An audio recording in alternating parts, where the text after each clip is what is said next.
Israel's offensive to stop rocket fire from Gaza militants has stretched into a sixth day, with Palestinian medics saying Israeli airstrikes killed at least 10 people Monday.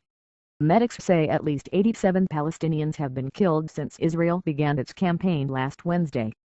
Palestinian rocket attacks have killed 3 Israeli civilians. Israel's military said that overnight it targeted 80 sites in the Gaza Strip, including several police headquarters of the Islamist group Hamas, underground rocket launching sites and tunnels used by militants. The military reported a few rockets being fired from Gaza into Israel on Monday, and said that the Iron Dome defense system had intercepted more than 300 rockets since the offensive began. Israeli Foreign Ministry spokeswoman Ilan Stein acknowledged on Sunday that some Gaza civilians have been killed by Israeli warplanes targeting militants. Airstrikes Sunday killed at least 21 Palestinians, including 11 civilians in a multi-story house in Gaza City. It was not clear whether militants were among the casualties. U.S. President Barack Obama said Sunday that efforts to resolve the fighting must begin with Gaza militants ending their rocket barrage of Israel. Obama reiterated U.S. support for Israel's right to defend itself and said it would be preferable to end the missile fire without an Israeli escalation of its offensive.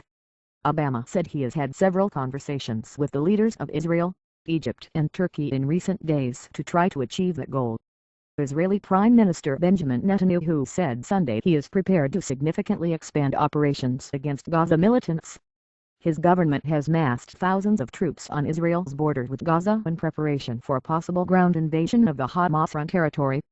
An Israeli official arrived in Cairo for Egyptian-mediated talks on a potential truce with Hamas.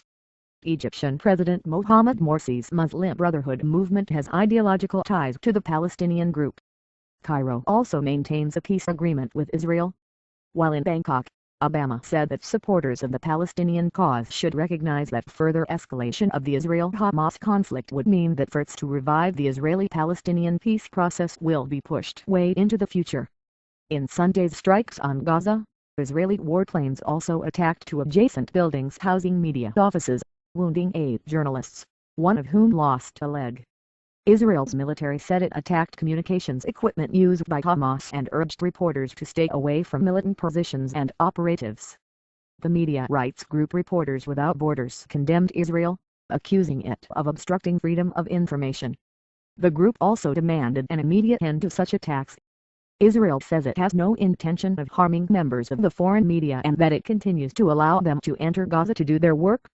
Israel began its offensive with a November 14 airstrike that killed Hamas's military leader in Gaza. It said the attack was in response to weeks of intensifying rocket fire from Gaza on southern Israeli communities.